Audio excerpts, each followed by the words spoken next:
bienvenida a esta cuarta rotación, que al parecer ya todos vienen de otras áreas, no hay ninguno nuevo, ¿no? No hay nadie que comienza ahora la rotación. Así que ya están con todo su mecanismo aceitado, ya se han matriculado al aula.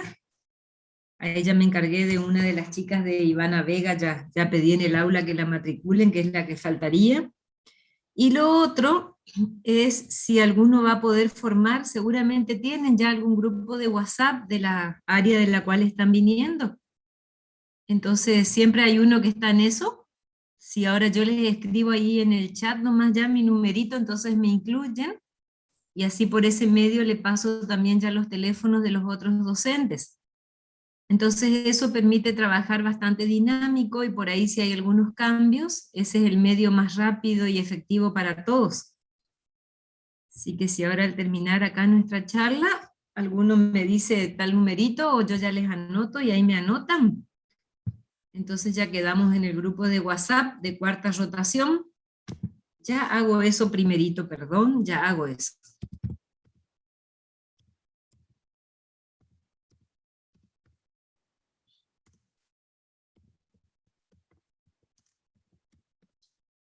Bien. Una tareita. Bueno. Ustedes ya habrán estado mirando seguramente el aula. Ahí el equipo docente está formado por, además de mi presencia, está el doctor Mario Rodríguez, que es el que va a trabajar con ustedes la semana próxima. En la siguiente estará el doctor Gustavo Borda, la doctora Alicia Fernández, la doctora Natalia Ayala, y en la última semana vuelven conmigo con 2 contenidos más. Entonces ya habrán visto, hay un cronograma de actividades dividido por semanas, en estas 8 semanas que dura su rotación.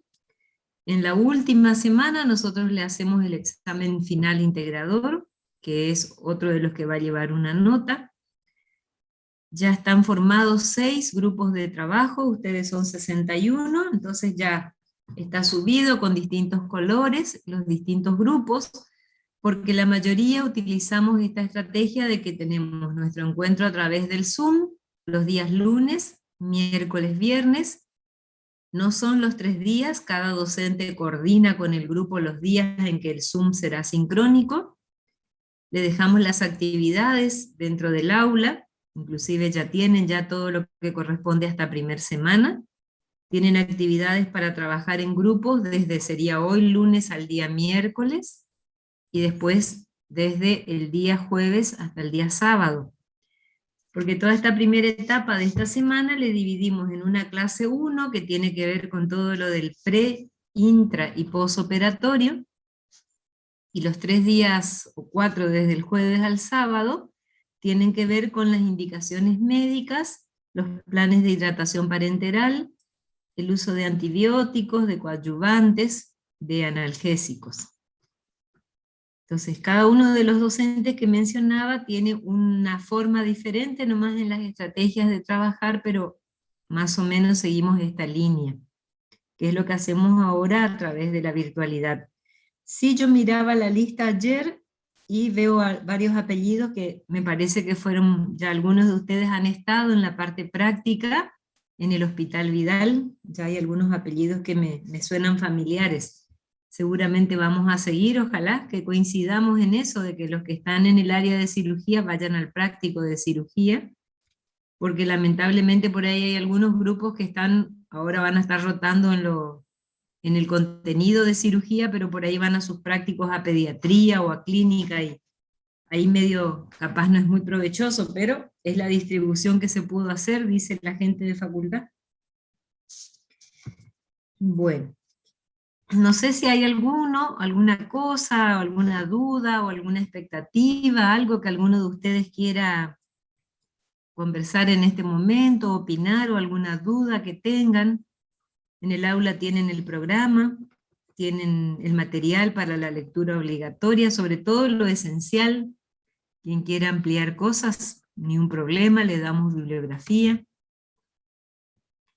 Así que si alguien quiere hacer alguna consulta, porque si no, la propuesta que tengo es, les comparto uno de los archivos que está ahí en la parte de pre-intra-postquirúrgico, es el esencial, cosa de dar una mirada junto con ustedes para hacer hincapié en los elementos que tenemos que tener en cuenta, porque van a tener para resolver de manera grupal hasta la entrega, hasta este día miércoles.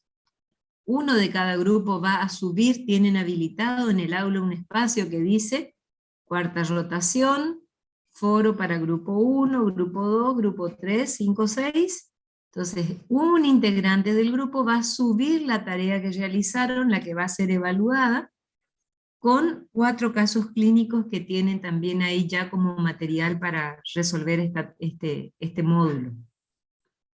Y lo mismo va a suceder después con la otra parte de esta semana, con lo de indicaciones médicas. Nuestro encuentro así sincrónico va a ser solo el día de hoy. Cualquier cosa de tener dudas, inconvenientes, por favor, ya les escribí eso, canalícenla por el foro general, porque a veces hay cosas que a uno ya le sirve para el resto de los compañeros. Entonces todo eso será respondido por ahí. De todas formas, después vamos a hacer en la última semana todo un repaso de ejercicios, de casos clínicos, cuando desarrollamos los otros temas que nos quedan que quedarían conmigo, lo del nódulo tiroideo y el uso de heparina. Bien, miro a ver en el chat, nadie tampoco puso ni una consulta por ahí. Bueno, entonces, comparto pantalla con este PowerPoint que tienen en el aula, pero mientras para ir hablando. Yo no tengo inconvenientes si en el momento alguien quiere interrumpir, hacer la consulta, o si quieren ustedes hacer su anotación aparte y al terminar me hacen las consultas. Me es indiferente, no tengo problema, así que ustedes eligen. Vamos a buscar acá.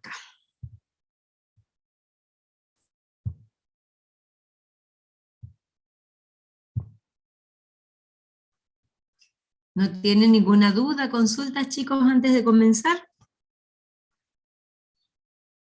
Parece que no. Bueno, está. Entonces, hacemos este cortito repaso introductorio de lo que es el preoperatorio, ¿no? Acá tenemos las definiciones, como este tiempo, que es desde que se decide que es necesaria una operación hasta que la misma sea efectuada.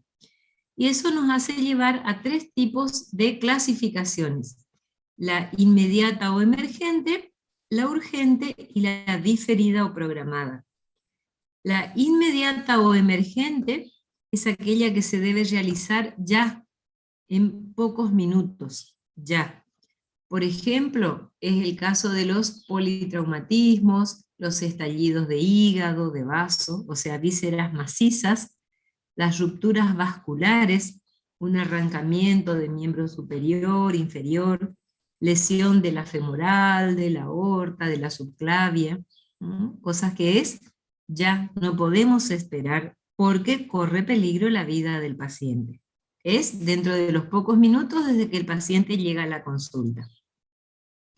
En la urgente tenemos 24 a 48 horas para poder completar estudios, corregir elementos que no son favorables para un acto quirúrgico, o sea, hasta 48 horas podemos tomar un tiempo de mejorar la situación del paciente, pero tiene que hacerse el acto quirúrgico en ese lapso de las 48 horas. Por ejemplo, una apendicitis aguda. Una apendicitis aguda se opera dentro del día de ingreso del paciente, da tiempo para hacer los estudios complementarios de laboratorio, de imágenes cardiovasculares, da tiempo. O una colecistitis aguda, o una hernia atascada, o una enfermedad diverticular perforada. Da tiempo a estabilizar, a mejorar las condiciones y tenemos hasta 48 horas. Y las diferidas o programadas que son en su mayoría las más frecuentes. En estas es donde uno hace el diagnóstico, se conversa con el paciente, se hace la propuesta, la sugerencia quirúrgica, y se trata de, entre el profesional de la médico y el paciente, determinar cuál sería la fecha más conveniente. A veces son semanas, meses, inclusive años. Ahora con esta pandemia esto se ha diferido, programado y reprogramado un montón. Hernias inguinales no complicadas, miomatosis uterina, nódulos mamarios, nódulo tiroideo, litiasis vesicular, son ejemplos frecuentes de ello. Y el posoperatorio, que iría desde ese momento en que se terminó el acto quirúrgico, y hay una definición global que dice hasta la recuperación total de la salud. Cosa que acá se fue cambiando con estas otras dos opciones, porque muchas veces la cirugía no es para dar una curación definitiva al paciente.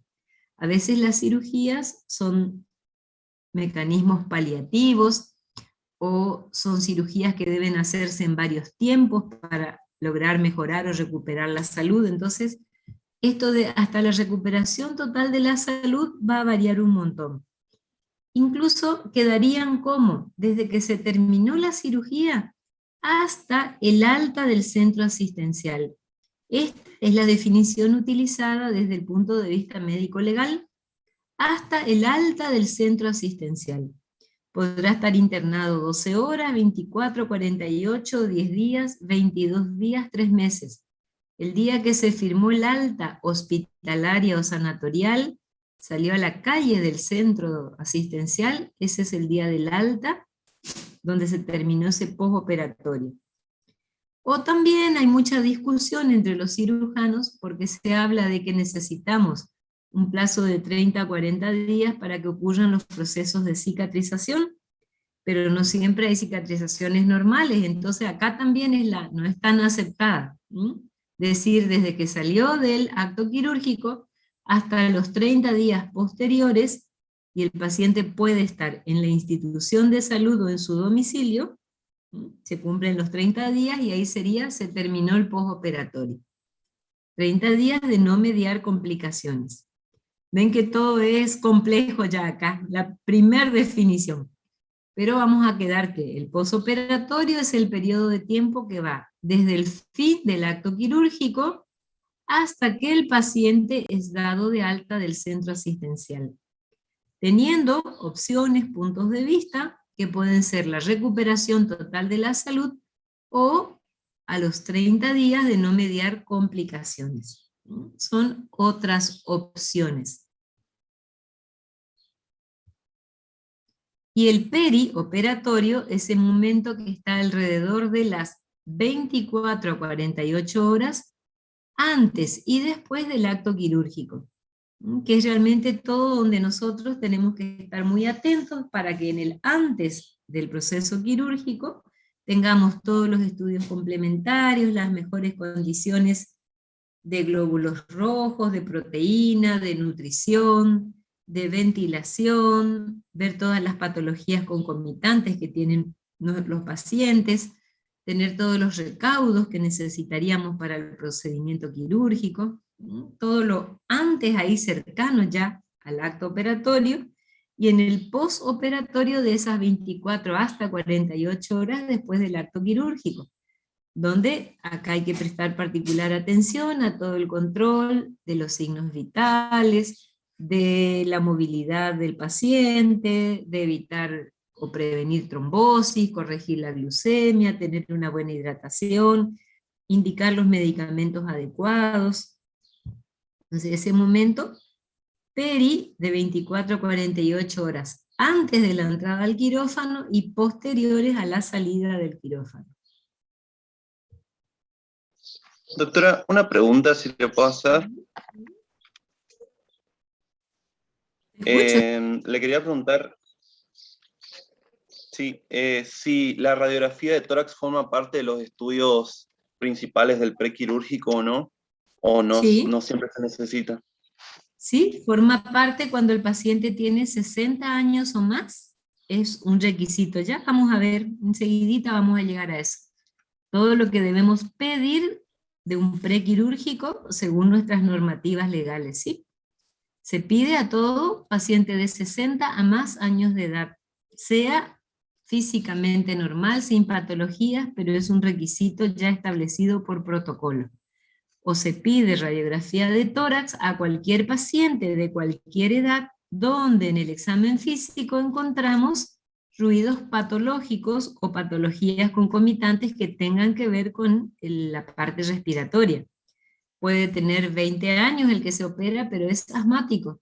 Entonces, esa persona sale de ese protocolo de 60 años, se le pide a todos, porque este tiene 20, tiene un antecedente de patología pulmonar, o tiene antecedentes de bullas o de enfisema, y tiene 40 años, o es un tabaquista, y nosotros en la ocultación la llamamos sibilancias, roncus, se impone el pedido de placa de tórax.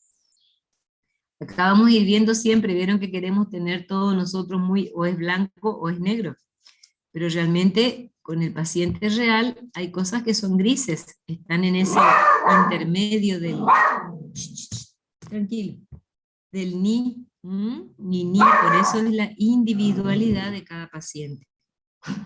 Pero ya vamos a llegar a todo lo que se debe pedir en el prequirúrgico. Bueno. Debemos considerar varias cosas respecto a los riesgos de una cirugía, porque no es lo mismo hacer en un medio asistencial de baja complejidad o de alta complejidad, o sea, teniendo ciertos mecanismos y tener en un sanatorio u hospital, por ejemplo, si tiene terapia intensiva o no. En general, todos los medios que tienen cirugía deben tener terapia intensiva, a pesar de que hay cirugías de menor complejidad que se llevan en centros de pequeña categoría, pero son riesgos, ¿ven? Por eso a veces uno dice, ¿cómo no hacen una cesárea en el interior? No todos los lugares del interior de las provincias tienen terapia intensiva, y aparentemente debería ser una cosa sencilla, pero cuando hay complicaciones y si no hay una terapia intensiva, ahí cambia, por eso es que está toda esa categoría de complejidad de los centros asistenciales. Si tienen tomógrafo, si tienen resonador, si tienen servicios de clínica médica, si hay laboratorio, si hay equipos de imágenes, todo eso lleva a cuál es el medio asistencial donde se realiza la práctica quirúrgica. También hay todo un capítulo respecto a los anestesistas y qué tipo de anestesia, si es local, troncular, regional, general. ¿Quiénes son los integrantes? ¿Qué experiencia tienen el equipo quirúrgico? ¿De qué tipo y magnitud será la cirugía?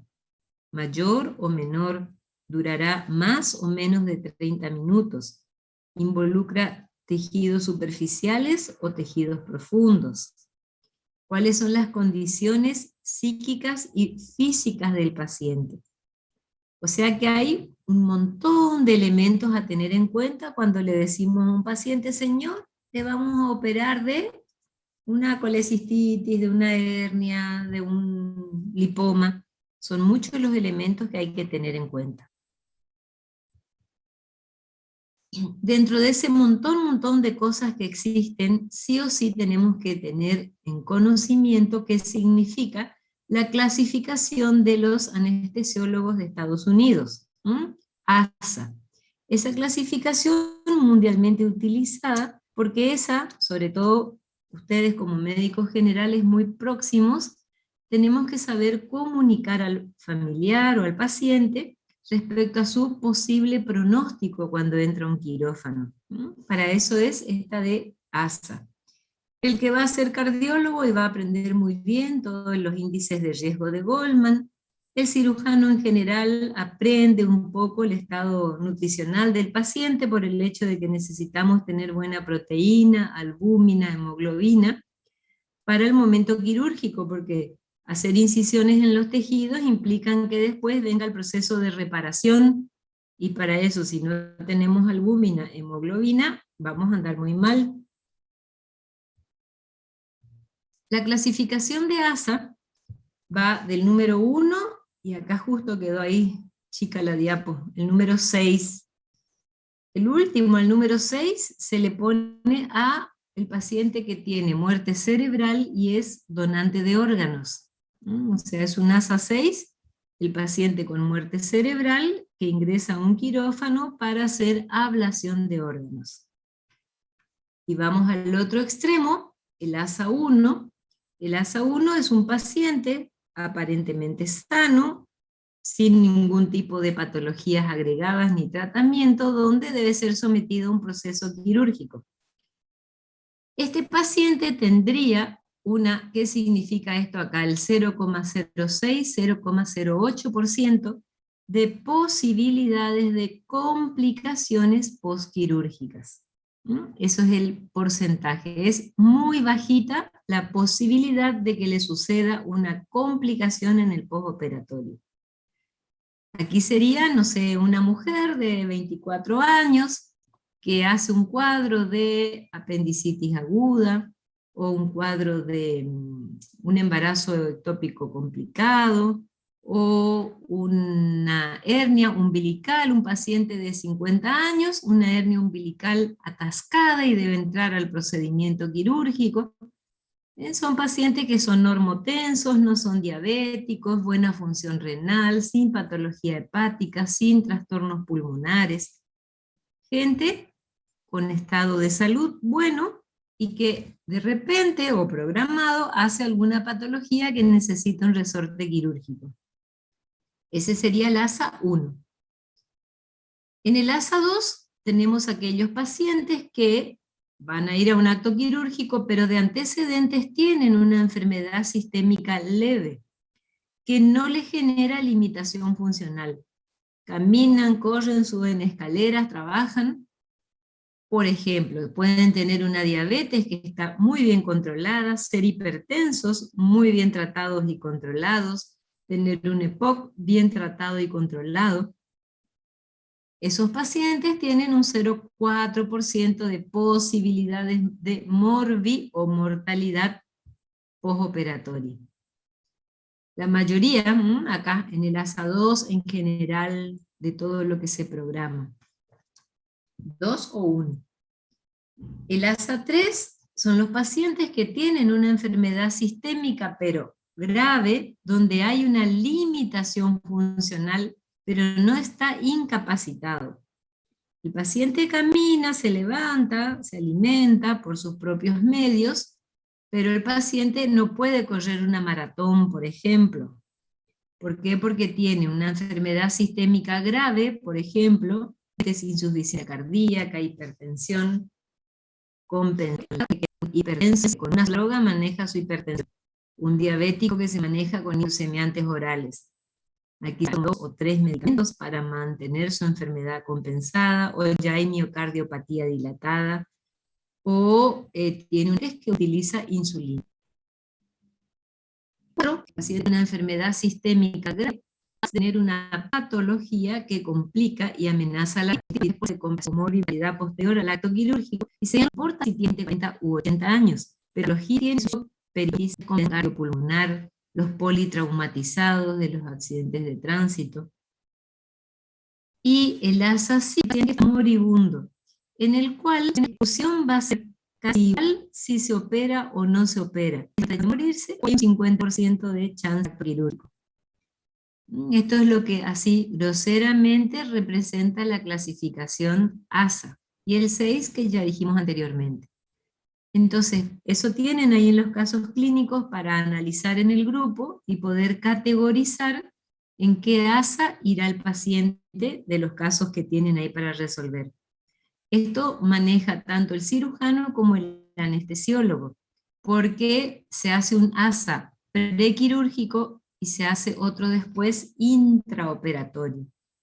Porque hay que dar una explicación, ¿no? O acá, un ASA 3. Un paciente que va a ser intervenido de una hemicolectomía izquierda por un cáncer de colon izquierdo, cirugía programada, estudiada, diagnosticada.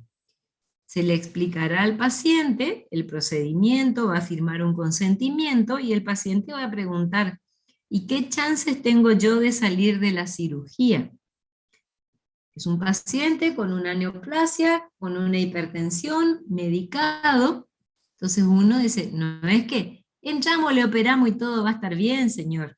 Mire, señor, la enfermedad que usted tiene es algo que hay que tener cuidado, va a estar en controles, va a quedar sin intervención, usted tiene diabetes, que lo estudiamos todo organizado, programado para que no le suceda nada. Pero hay una pequeña chance de que pueda tener complicaciones. O el paciente que, acá, el ASA 4, entra un politraumatizado, accidente de tránsito, estallido de vaso y de riñón izquierdo, shock hipovolémico. Por supuesto que ahí la historia es gravísima la situación. Necesitar transfusiones, expansiones, seguramente una terapia intensiva. Entonces, para la explicación al familiar es que un paciente con un compromiso de su estado general, que seguramente va a ir a una terapia intensiva y que puede tener un determinado porcentaje de complicaciones posteriores. Para eso es esta clasificación de ASA.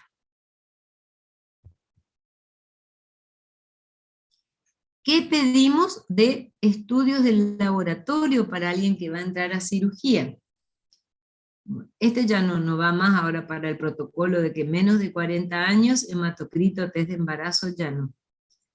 A todos los nacidos a 104 años, les va a pedir hemograma, glucemia, uremia, coagulograma, orina completa. A ver si no estaba acá más atrás. No le cambié. Repito nomás. Todo paciente que va a entrar a un acto quirúrgico necesitamos hemograma porque a través de él vemos recuento de glóbulos rojos, estado de hemoglobina, cantidad, calidad y fórmula de los glóbulos blancos. Entonces el hemograma me da todo lo que tiene que ver con glóbulos rojos y blancos. Recuento de plaquetas también me va a dar el hemograma. La glucemia, porque a veces tenemos patologías que terminan siendo de resorte clínico y no quirúrgico, por ejemplo, una cetoacidosis diabética puede simular un abdomen agudo, entonces la glucemia es un valor muy importante.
El coagulograma en todo paciente que va a ser sometido a cirugía, y el coagulograma es pedirle.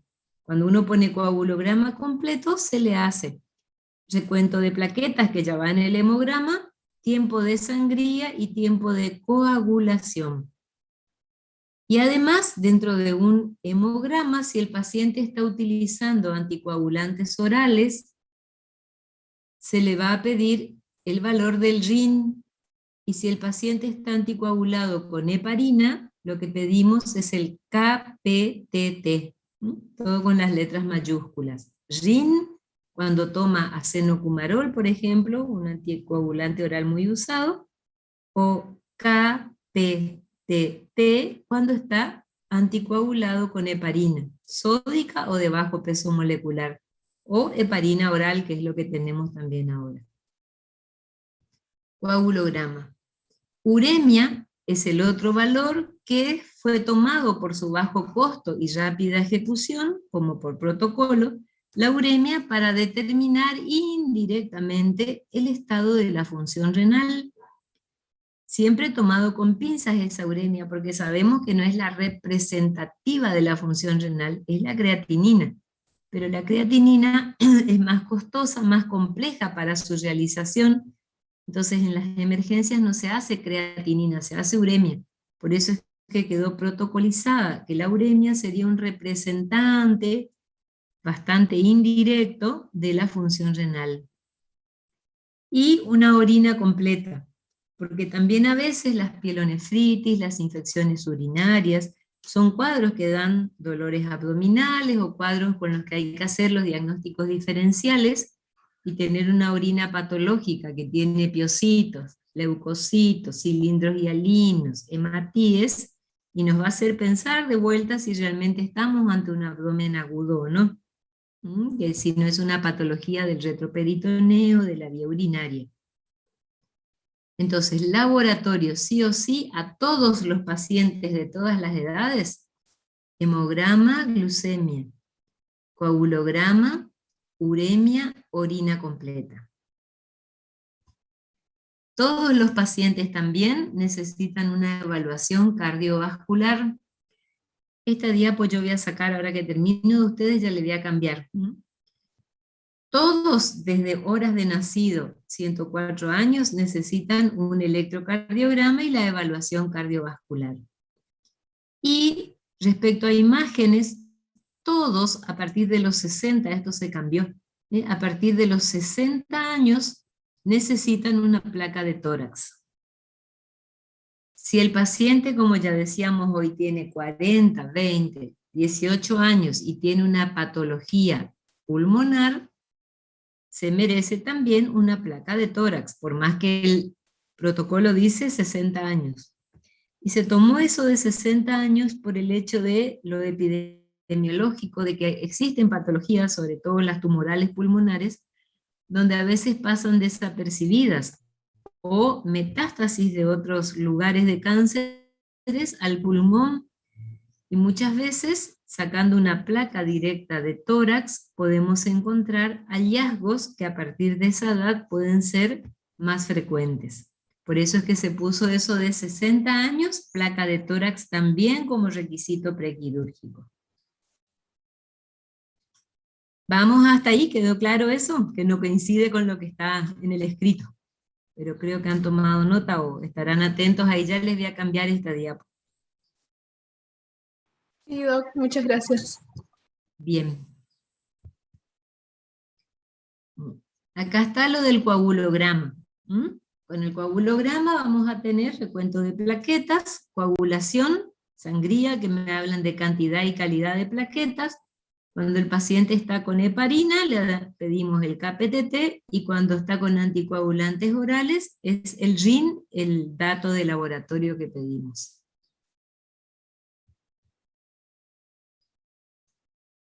Siempre en los prequirúrgicos la intención es solicitar todos los estudios para evitar tener complicaciones cardiovasculares, respiratorias. Entonces, no quita de que de esto basal podamos realizar otra serie de estudios, porque a veces tenemos un paciente que tuvo un infarto agudo de miocardio hace un mes y hoy tiene una peritonitis apendicular. O sea, hay que trabajar con el cardiólogo, con el monitoreo intraoperatorio.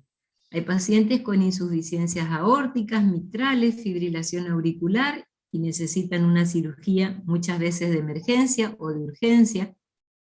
Las programadas son otra cosa porque ahí se hará toda la evaluación prequirúrgica con otros tiempos.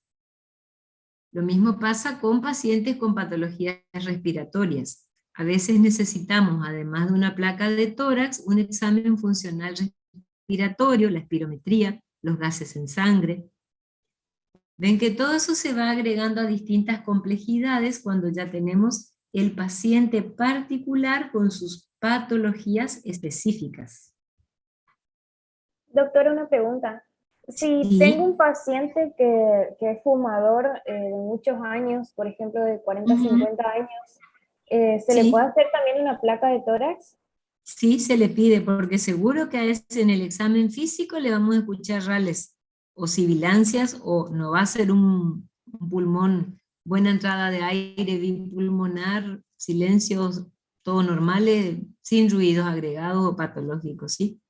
El antecedente de ser un tabaquista así de más de 10 cigarrillos diarios es también pedir una placa de tórax. Gracias, doctora. Bien. Otro parénquima que tenemos que tener en cuenta es el renal. Por eso es el hecho si el paciente tiene diuresis normal o no, si tiene estado de shock, porque a veces necesitamos trabajar con los nefrólogos. Hay pacientes que necesitan organizarse una cirugía previa a diálisis. Lo mismo pasa con pacientes con afecciones del parénquima hepático. Por eso también existe todo un protocolo de clasificación de Chill. O sea, esto yo les cuento nomás para que suenen en sus oídos, pero sobre todo el ASA es el que sí o sí necesitamos para resolver nuestras cuestiones como médicos generales.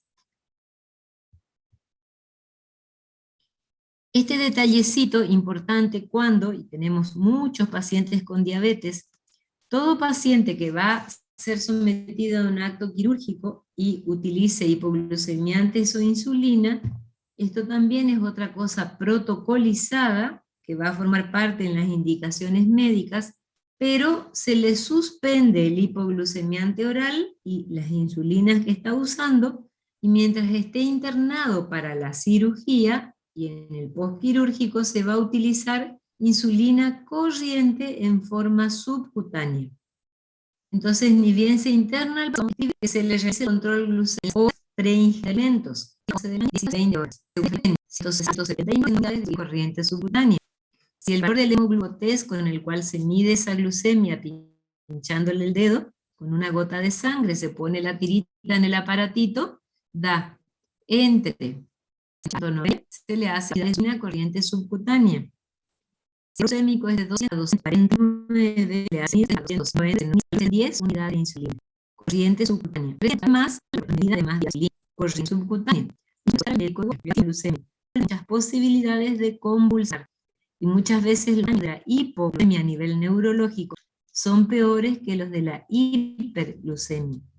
Entonces, con 300 se avisa al médico de guardia, más de 60 o menos también, porque acá hay una bebida o pre-glucemia.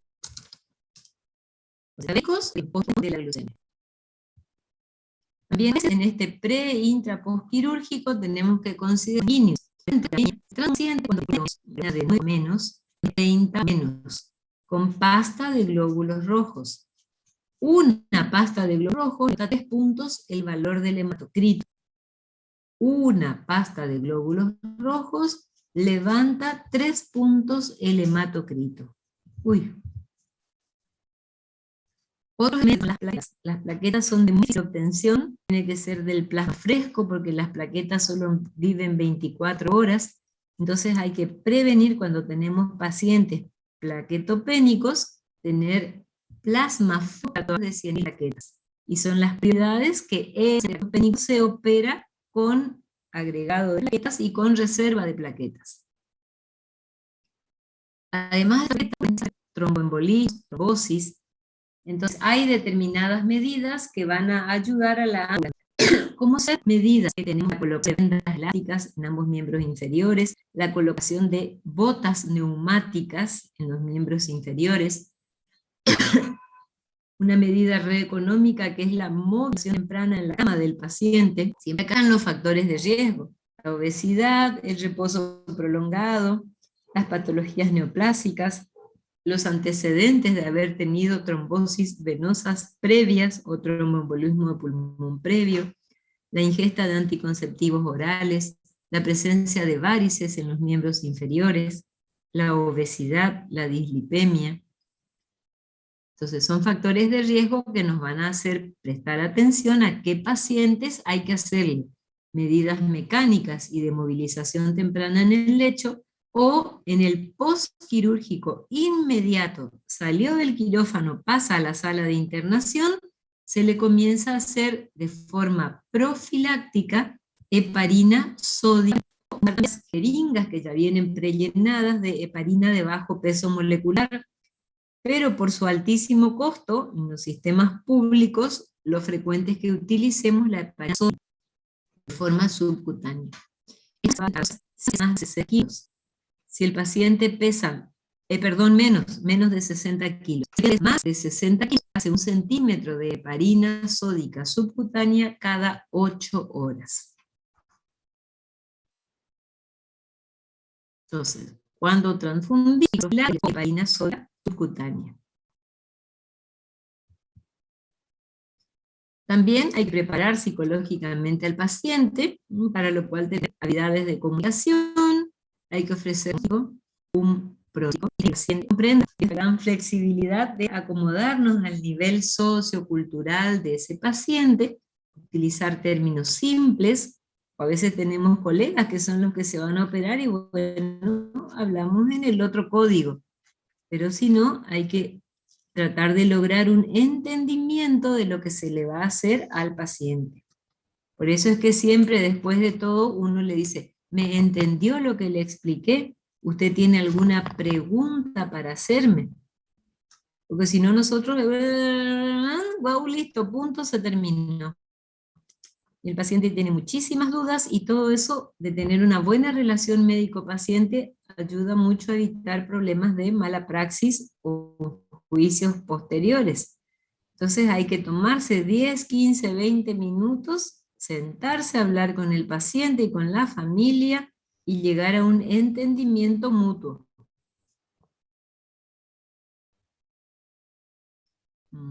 Y en un posoperatorio es más que pedidos todos los controles. En el posoperatorio hay que tener el control de la parte cardiovascular, respiratoria, renal a través de la diuresis, el neurológico con el estado del sensorio, cómo están las pupilas, cuando el paciente vuelve a conectarse, a conversar.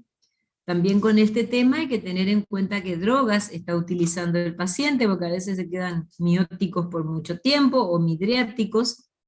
Entonces, todo eso hay que ver qué drogas usó el anestesista, control de la temperatura y tener en cuenta también las posiciones del paciente, los decúbitos, la movilización, los drenajes cuando los dejamos, controlar los débitos.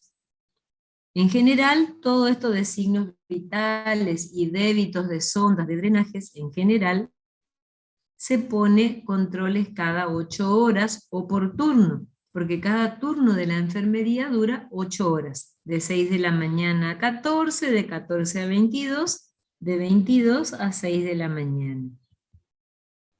Otro capítulo en el postoperatorio es controlar el dolor, que es todo lo que vamos a ver después con las drogas analgésicas. Si la patología fue abdominal, que es lo frecuente, controlar el ilio posquirúrgico o el ilio de la hipopotasemia. Hay que prestar atención en la curación y cuidado de las heridas, de los drenajes, si hay colostomías, yeyunos, gastros, esófagostomías. Prestar atención cuando le indicamos la movilización y la deambulación, prevenir el tromboembolismo y en que el postoperatorio es todo de acciones, acciones, acciones. Y el pre es pedidos, pedidos, pedidos. Bueno, a veces el postoperatorio no es lo normal y ahí estamos en este postoperatorio alterado, patológico. Entonces siempre hay que estar preparado para las complicaciones, toda la patología previa del paciente, y también hay ciertas complicaciones propias del procedimiento que se lleva a cabo. Entonces cuando el que va a hacer cirugía tiene que conocer todo esto, porque en decir, uy, no, le vamos a hacer una histerectomía, pero sabemos que una de las complicaciones frecuentes puede ser la lesión de la vejiga, o la lesión del uréter, o el sangrado de algún vaso. Entonces todo eso el cirujano tiene que estar preparado para resolver esas posibles complicaciones. Estas complicaciones se clasifican por el tiempo en inmediatas, inmediatas y alejadas. Las inmediatas ocurren cuando salió del el segundo, acabó otra vez, vienen las distintas clasificaciones, del segundo día hasta el primer mes, el segundo día, pasada la primera semana. Pero con estas las alejadas se consideran hasta el año del postquirúrgico. A veces hay complicaciones locales, la infección de la herida, o los sesos en cavidad o profundidad, la celulitis, o las complicaciones postquirúrgicas. Los más frecuentes, las cardiocirculatorias, la trombosis renal, la hemorragia digestiva, las biliares. Pero es para el pantallazo así. Todo esto para un... que ustedes tienen ahí en el aula, seguramente ya vieron, pero era para hacer hincapié desde cómo es la mirada, desde donde van a empezar para trabajar, desde los equipos, y ahí tienen el material, completar la lectura y observación ahí, y por eso trabajar en grupos para resolver esos 4 casos clínicos de lo que les degenera. Bueno, gracias. ¿Está? Bien, les hago la corrección nomás ahí, pero creo que quedó clarito con lo explicado de esa diapo, que ya se cambió el protocolo de lo que vimos. Hemograma, leucemia, coagulograma, uremia, electrocardiograma a todos. Placa de tórax desde los 60 años para arriba. Si existe alguna patología, por supuesto que le voy a pedir placa de tórax, por más que tenga 18 años. Si escucho algo en el aparato pulmonar, le voy a pedir así tenga 30 años. Y después siempre está un paciente con alguna particularidad especial. Acuérdense del programa, si está con anticoagulantes orales, se pide el RIN, si está con harina, se pide el KTT. Si son aspirinas, la cirugía va a ser programada, se debe suspender entre 5 a 7 días la ingesta de aspirina. La aspirina no es un anticoagulante, es un antiagregante. O sea que con tiempo de sangría y coagulación es suficiente estudiar eso. Es un antiagregante. Si la cirugía se va a programar, se debe tener en cuenta que hay que suspender la aspirina, que es algo que el paciente toma frecuentemente, 5 a 7 días antes. El control de la glucemia, que es lo otro frecuente, tener la lista muy clara, indicaciones de cómo corregir la insulina, sería el otro punto a tenerlo presente. Me parece que por ahí hasta ahora estamos con eso. La categorización de ASA, y con eso resuelven los casos hasta el día miércoles. Y ya tienen todo el material para trabajar con lo que es de hidratación. Tienen dura 50 minutos. Hice todo así, pero yo te grabé, que estuve explicándole, y está hecho el PowerPoint colado de la aplicación para la hidratación parenteral, para el uso de analgésicos, de antibióticos y de los COAS. Así que cualquier problemita, escriban ahí en el foro, vamos a tener el grupito, no sé si quién es el que se encarga de armar el grupo de chat. Entonces ahí nos manejamos en nuestra comunicación. ¿Quién armó el grupito de chat? Hay un bot, pero no sé quién es el administrador. Que tenían de bueno. otra área. Sí, sí. Claro, lo tenemos con los docentes de clínica, probablemente le vamos a pedir a ellos si pueden salir y ahí le agregamos a usted. Eso, dale mi China. Entonces cuando yo recibo ese grupito, así hacemos siempre en todas las rotaciones.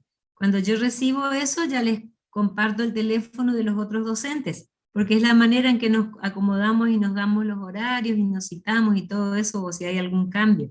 Perfecto. Perfecto. Bien. Bueno, ¿alguna duda, alguna inquietud? ¿Algo que no está claro? ¿Alguien quiere aportar algo? Doctora, una pregunta, no sé si se aclaró en la clase, pero quería saber, ¿los cuadros de vía aérea superiores como sinusitis o bronquitis aguda?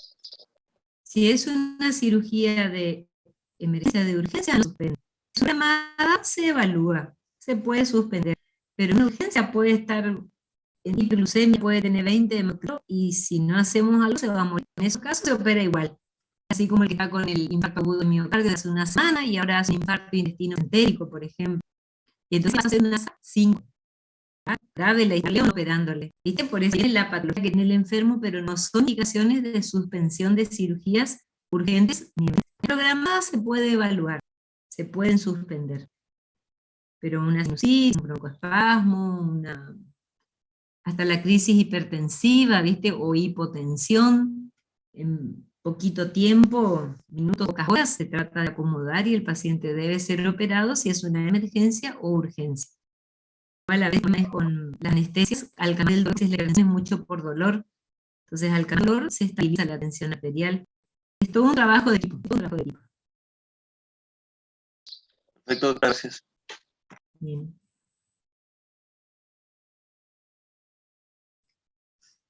Bueno, ¿estamos? ¿No hay otra preguntita, otra duda?